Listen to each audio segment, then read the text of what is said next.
Você está ouvindo o podcast Futuro em Foco.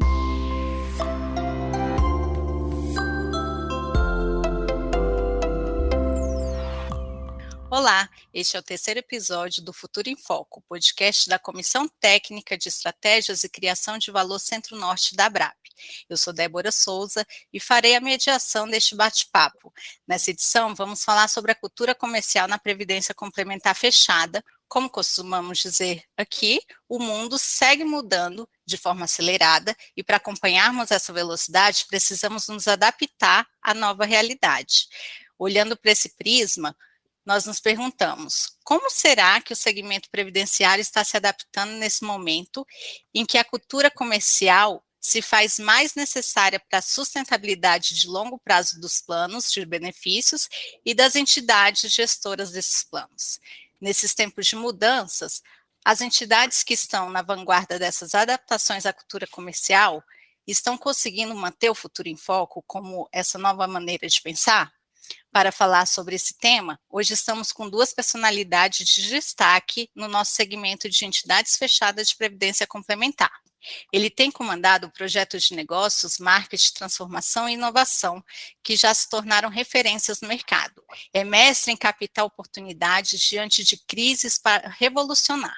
O seu nome já é vinculado à cultura comercial no setor previdenciário, com cases de sucesso como transferência de gerenciamento de planos de benefício, conquista de concorrência de entes federativos e cultura organizacional. Ele é Silas Devay Júnior, diretor-presidente da Viva Previdência. Estamos também com ele, que entrou no mercado de previdência por acaso em 2014, se é que existe acaso, né? Como funcionário de TI, ele desenvolveu um projeto de BI e de app que foi a porta da revolução da Odebrecht Previdência. Hoje atua em comunicação, relacionamento, educação financeira e previdenciária. Passou a valorizar ainda mais a questão das finanças pessoais e, assim, ele se esforça ao máximo para apoiar pessoas no planejamento pós-carreira, sonhando vê-las no futuro, desfrutando do benefício de se manterem como agentes do próprio destino. Ele é Cristiano Varardo, diretor de Seguridade, Comunicação e Relacionamento da Vext. Silas e Cristiano, sejam muito bem-vindos. Estamos muito felizes em recebê-los aqui no nosso podcast.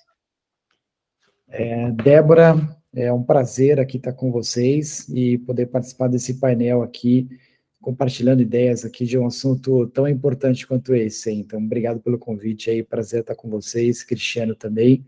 Muito legal estar podendo dividir o painel com você aí. E aí, Débora, não tem nada a acrescentar nas palavras do Silas, é isso mesmo, e vai ser muito legal. Obrigada, gente. Então, nos últimos tempos, a cultura comercial vem se estabelecendo cada vez mais no nosso segmento de previdência complementar. E ações comerciais de diversas naturezas, desde a criação das áreas de marketing, de negócios, o desenvolvimento de campanhas para públicos segmentados, o uso de novas tecnologias, linguagem mais elaboradas, além de novas facilidades oferecidas, vêm sendo incorporadas aos planejamentos estratégicos das entidades, com o objetivo de angariar novos participantes, patrocinadores, instituidores, né? Tendo como principal objetivo ganhar fôlego para que a sustentabilidade das empresas e seus produtos e serviços sejam alcançados, né? Isso tudo num contexto que se apresenta cada vez mais inovador, célere e competitivo. Silas, a Viva Previdência já vem desde a sua chegada lá em 2019, buscando estabelecer uma visão mais comercial em sua forma de atuar e de lidar com seu público. Fale para nós um pouco mais sobre isso. Como que a Viva vem evoluindo nesse sentido? O que faz diferente em relação ao passado e se ainda há novidade aí por vir? Boa, excelente pergunta, Débora. E eu queria só, para falar um pouco da nossa experiência na Viva, né, contextualizar um pouco também o que significa essa questão aí da cultura comercial no mercado, né, quando a gente fala de fundo de pensão fechado como um todo, né. Eu falo isso porque eu estou em Previdência desde 94, né, e assim, e era muito interessante porque esse assunto, né, de venda, né, ou de uma coisa comercial nesse segmento, né, de previdência fechado, era quase como um tabu, né? Se você falasse em venda ou alguma coisa comercial para esse segmento, meio que pegava mal até, né? Até engraçado isso, mas a visão era que, como você tinha o fundo de pensão, né, sem finalidade lucrativa, e o plano era um benefício de recursos humanos, então era assim que se entendia que isso deveria ser apresentado, né, para os participantes na época, né, que tinham o direito de fazer adesão nesses planos, né. Então, isso era tratado de uma outra forma completamente diferente, né, então, não se tinha esse pensamento, essa abordagem de venda, porque se via isso como uma coisa assim, como se fosse negativa, né, que é muito engraçado isso. O que aconteceu de lá para cá? Muita coisa foi mudando no nosso segmento, né, e mais recentemente, né, a gente tem muitas mudanças acontecendo, né, então uma delas é o surgimento aí dos fundos instituídos, né, e aí a realidade dos instituídos, que é o nosso caso aqui na Viva, né, a gente tem plano patrocinado também, mas a maior parte, né, dos nossos planos, eles são instituídos, né, e no plano instituído você não tem a figura do patrocinador, né, então, quando você pensa no convencimento, no trabalho de convencimento, né, para que o participante faça a adesão ao plano, quando você tem o patrocínio, fica uma conversa um pouco mais fácil, não que seja tranquila, apesar de ser uma coisa que deveria ser óbvio, né, porque ele tem uma vantagem muito clara, mas ele é muito menos tranquilo do que quando você tem um patrocínio. Então, você precisa realmente fazer um convencimento, né, dessa pessoa de que o plano é uma coisa bacana, que vale a pena, que tem uma série de vantagens, né, e aí ele vai comparar isso com uma oferta muito grande hoje de opções, também diferente do que existia lá, sei lá, 30 anos atrás. Então, hoje ele tem uma série de opções, né, com essas plataformas, né, de investimento e um monte de coisa, né, então, assim, ele é bombardeado hoje com muita coisa relacionada a investimento, então, é importante que você tenha uma abordagem diferente do que foi no passado, e aí sim, uma coisa mais vendedora, mais comercial, porque você precisa convencer esse participante de que vale a pena ele fazer adesão no plano para programar a sua aposentadoria, né? Então, e aí na Viva, a gente vem evoluindo, né? Porque a Viva era um fundo de pensão como qualquer outro, né? Que tinha essa abordagem mais para dentro, talvez, né? Não sei se é a forma mais correta de dizer, né? Mas é aquela coisa mais focada na manutenção, né? Então, a gente entendeu que a gente tinha que ter uma abordagem diferente, com essa pegada mais comercial, para a gente conseguir aumentar o número de pessoas nos nossos planos, né, para aumentar as adesões, né, e para poder também concorrer, né, de uma forma mais, assim, competitiva, uma forma mais igual com aquelas outras opções que ele tem no mercado também, né? Então, esse é o trabalho que a gente vem desenvolvendo, então, desde 19, para construir, de fato, uma estrutura, né, não só que são de pessoas, né, principalmente, né, mas olhando também para a parte de comunicação, marketing, ou seja, tem toda uma combinação de coisas aí para que a gente possa fazer isso funcionar. Mais ou menos isso. Excelente. Obrigada. Cristiane, na Vext, sabemos que é uma entidade que tem no seu DNA o perfil mais comercial e com inovação sempre presente nos seus projetos. Fale para nós um pouco sobre isso e sobre como você enxerga esse momento que a cultura comercial está se fortalecendo cada vez mais no nosso setor. É isso aí, Débora, pegando esse gancho do que o Silas falou, você fala que a Vext tem no seu DNA, que nada, colocou no seu DNA muito pouco tempo atrás, isso foi lá por 2014, 2015, meros 6, 7, 8 anos atrás.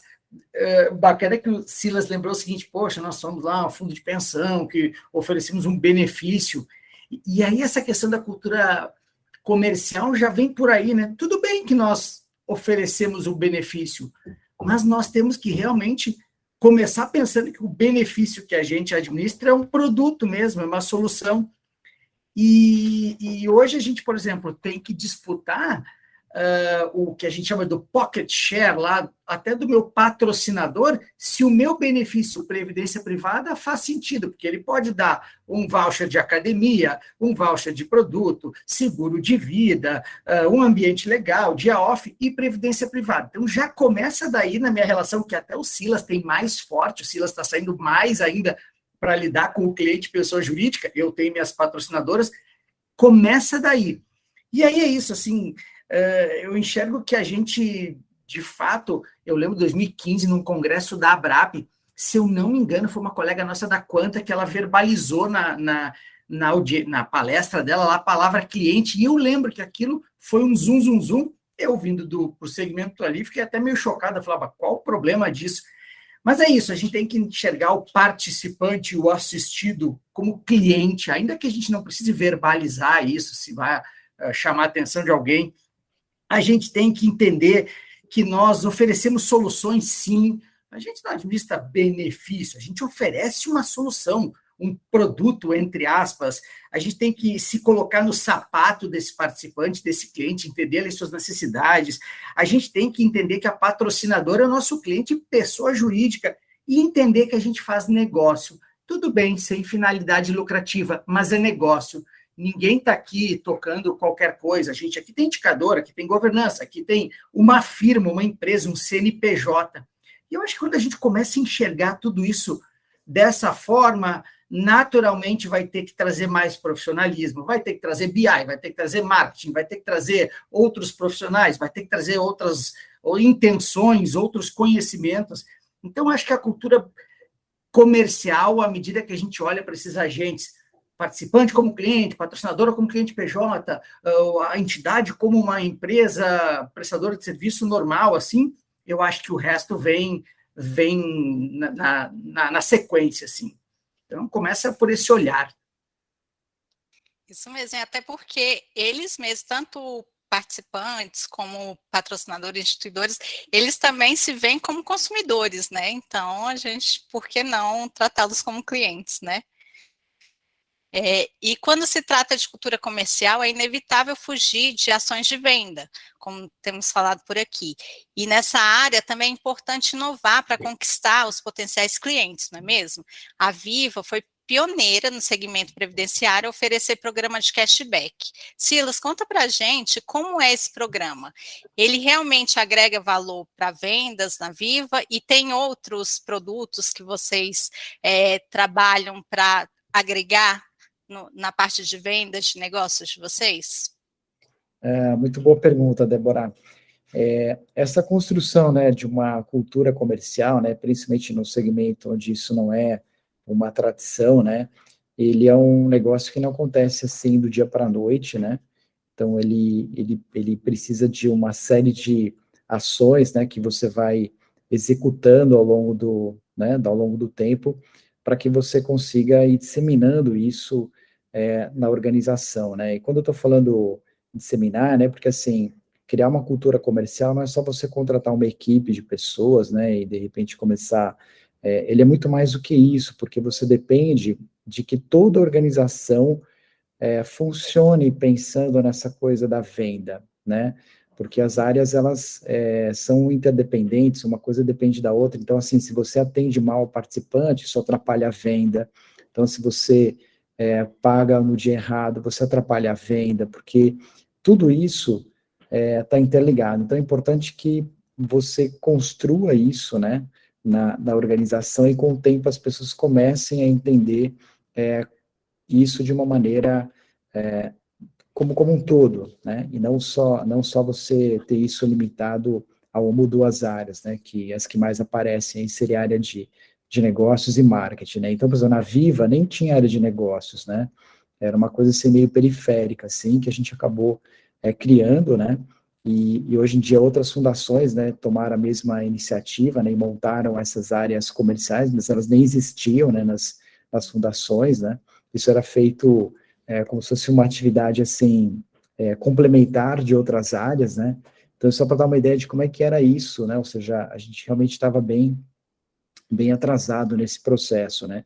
E assim, nesse trabalho de construção, né, uma das coisas que você mencionou, né, que tem a ver com essa parte do marketing, né, e você agregando, né, o seu produto, né, como o Cristiano falou, que acho que é bem por aí mesmo, né, a gente tem um produto para oferecer, né, e é importante que nesse produto que você tenha para oferecer, que ele tenha outras coisas, né, sempre no sentido de você deixar essa oferta o mais interessante possível, né? Então, essa ideia do cashback foi interessante porque ele foi um conceito que a gente viu começar a acontecer no mercado, mas ele não existia, né, em Previdência, e a gente acabou identificando uma oportunidade aí com um parceiro, né, que a gente encontrou, de fazer o tal do cashback direto no plano de previdência da pessoa, né? Então, isso é uma das coisas que a gente usa, né, para deixar a nossa oferta mais interessante, né, e também não só para que ela seja interessante, mas nessa coisa da comunicação, é importante que a gente deixe o nosso produto mais leve, né, o nosso produto, porque assim, quando você fala fundo de pensão, já é uma coisa meio carrancuda, assim, né, então, eu acho que nesse processo de venda, uma coisa que a gente tem que construir também é deixar o produto mais leve, mais moderno, mais bacana, né, então, essa coisa do cashback foi uma tentativa também de deixar o produto mais jovem, né? Mais moderno, né? Então, assim, a gente procurou mexer na embalagem, como se a gente estivesse mexendo na embalagem, né? Então, assim, a gente acha que ajudou bastante. E, assim, junto com esse programa, a gente vai querer agregar outras coisas também, né? Mas é sempre nessa linha de você agregar alguma coisa e isso ajudar a deixar o seu produto mais interessante, mais moderno, mais atrativo, né? Acho que esse que é o objetivo aí. Perfeito. E uma coisa interessante, nosso último episódio foi sobre transformação digital. E os convidados trouxeram justamente essa questão de cultura, que a cultura não é só transformar a tecnologia, os processos, mas as pessoas, como o Silas colocou aqui, né? Então, a transformação cultural na organização é fundamental para a evolução de tudo, tanto a transformação digital como a cultura comercial, como esse episódio aborda, e é nessa linha. Pode falar, Cristiano. Ô, Débora, estou ouvindo agora atentamente o Silas e, claro, passa um filme na minha mente. Vou pegar duas palavras que o Silas mencionou e vou fazer dois comentários. Primeiro, a inovação. Poxa, a gente está falando aqui com o Silas da questão da inovação do cashback, e às vezes alguém que pode estar ouvindo o nosso podcast pensa assim, caramba, para eu inovar, eu preciso ser igual o Glauco, assim, um mega tecnologia, eu tenho que ser igual o Silas, tenho que buscar o cashback. Não necessariamente, olha, a inovação está em coisas muito simples, e eu vou contar um caso muito rápido que transformou a Odebrecht Previdência, que agora é Vext, foi em 2014. A gente foi participar de um primeiro processo de retirada de patrocínio de uma patrocinadora, ela estava tirando patrocínio, e eu fui enviado para lá para dizer assim, Cristiano, vai lá que uns participantes estão saindo da entidade e podem trazer o dinheiro para a Odebrecht Previdência, para a Vext. Eu falei, tudo bem, fui eu e minha colega Jaqueline, fomos lá para a patrocinadora, eu chego lá, com uma caneta na mão, um monte de banco comercial, assim, tudo com uns standzinho bonito. Aí nós, assim, eu falei, gente, que horror, eu não tinha nenhum cartão de visita. Resumindo, foi uma tragédia aquele dia pra gente. Eu falei, eu nunca mais passo vergonha. Depois daquilo, eu falei, o quê?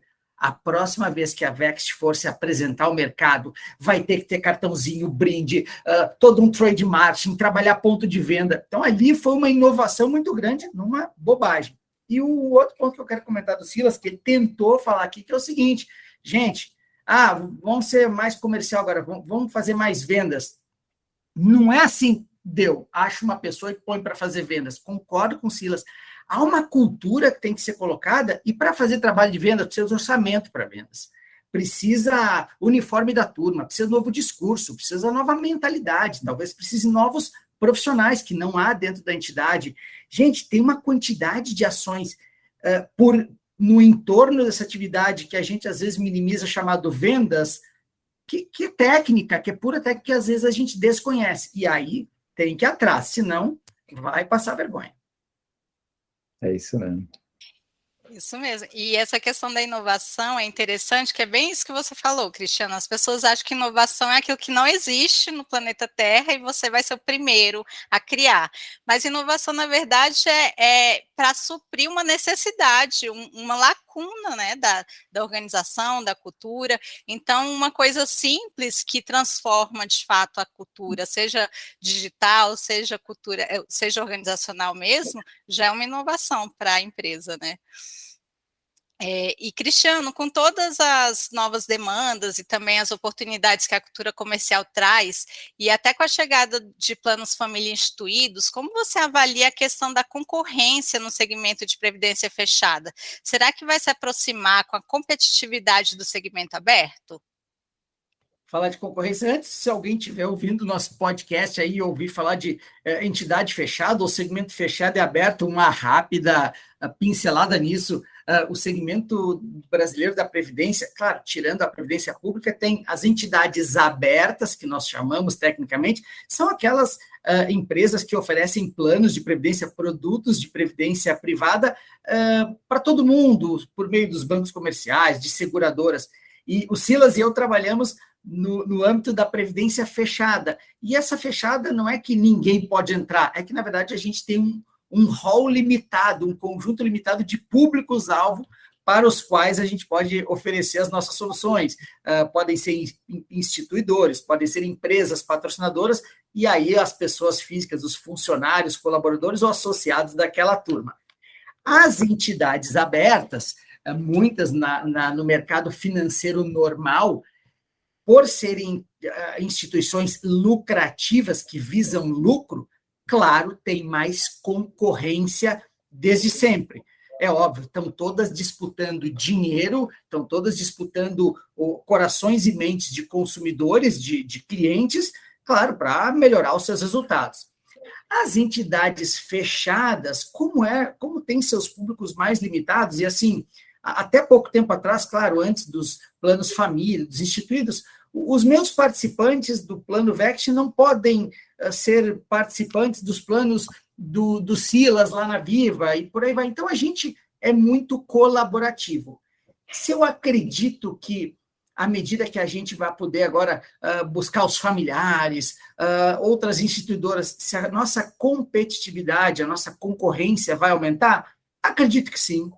Mas acredito também que isso não vai ser no curtíssimo prazo um problema. Nós sabemos ser maduros o suficiente para, eu e o Silas, numa reunião de trabalho, sabermos o que a gente pode compartilhar, eu representando a Vext, o Silas representando a Viva e outros profissionais, que não seja core do negócio, que não seja um segredo da nossa entidade. Eu acho que a gente tem muita essa maturidade, porque a gente vem de anos e anos de muita colaboração.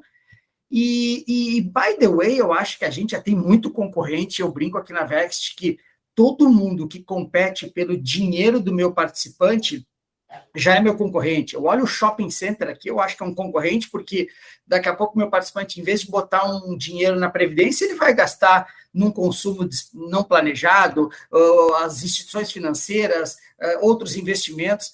É legal, acho que olhar todo mundo assim como concorrente, mas dentro das entidades fechadas, eu acho que no futuro pode ter uma questãozinha maior assim, de concorrência, mas eu acho que a gente tem maturidade suficiente para colaborar de uma forma muito saudável, muito saudável. O que você acha, Silas? Júnior?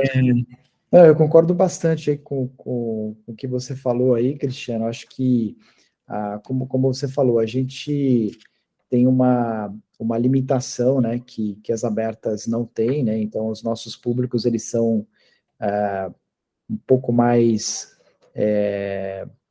direcionados, talvez, não sei se seria o termo, né, mas assim, a gente tem um direcionamento, porque ele, para fazer parte do nosso fundo, ele tem que estar numa associação, né? Então, a gente tem então, eu diria que assim, o que eu vejo hoje como concorrência maior não é entre as entidades, mas é com o mercado que está lá fora mesmo, né? E aí eu incluo a tal da previdência aberta, porque se ele tem conta em banco, qualquer que seja, ele vai estar recebendo uma oferta sempre de uma previdência aberta, né?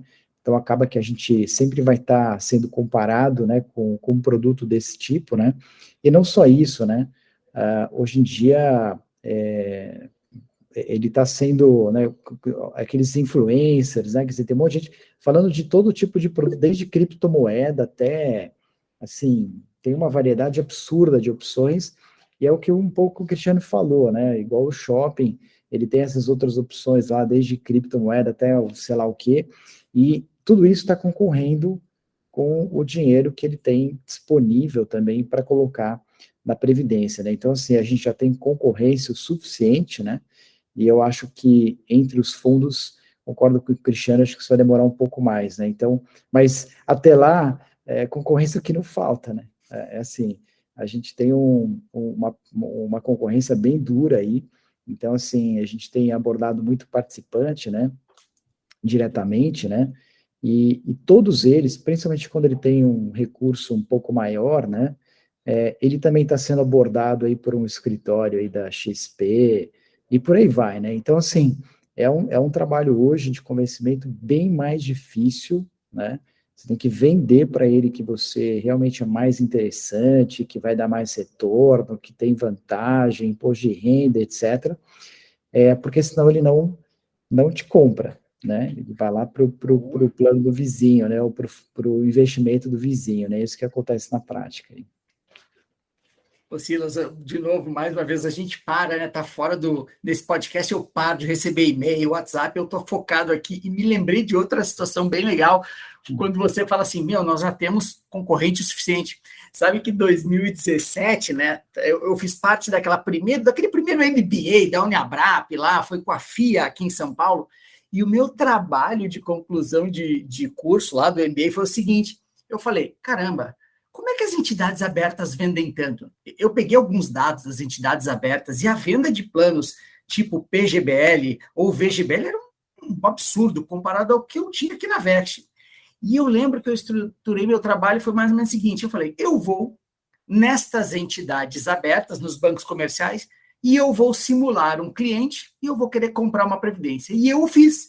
Peguei as principais, eram umas 12, eu fiz 8 indo nas agências bancárias, simulando um cliente normal, hackeando tudo, para usar o termo da moda que eu aprendo com o Glauco, de rack, as coisas, e algumas eram online. Cara, o que eu tirei de dicas para a Vext, eu falava assim, olha aqui, olha como eles vendem isso, olha como eles vendem aquilo. Claro, eles estão muito à nossa frente em termos de venda. Nós nos chamamos mais puritanos, não posso vender, não posso influenciar. O cara da Berta ou os outros concorrentes estão lá fazendo o job deles. E, claro, responsabilidade do consumidor ali em avaliar tudo isso. Mas foi muito legal ter ido bater literalmente sola de sapato aqui na avenida, perto aqui da Vext, indo nas agências bancárias, e foi muito legal ver tanto ensinamento que esses caras têm para a gente. É isso aí. Com Sem certeza. contar que os participantes também têm muito mais benefício na fechada, né? Até questão de rentabilidade e por falta de conhecimento mesmo previdenciário, eles acabam, quem tem previdência aberta, né, acabam indo mais pela venda mesmo, pelo processo de venda. Agora é o momento das dicas que vocês consideram promissoras para que os nossos ouvintes, gestores, dirigentes, os colegas membros das equipes das entidades fechadas de previdência complementar tomem como exemplo.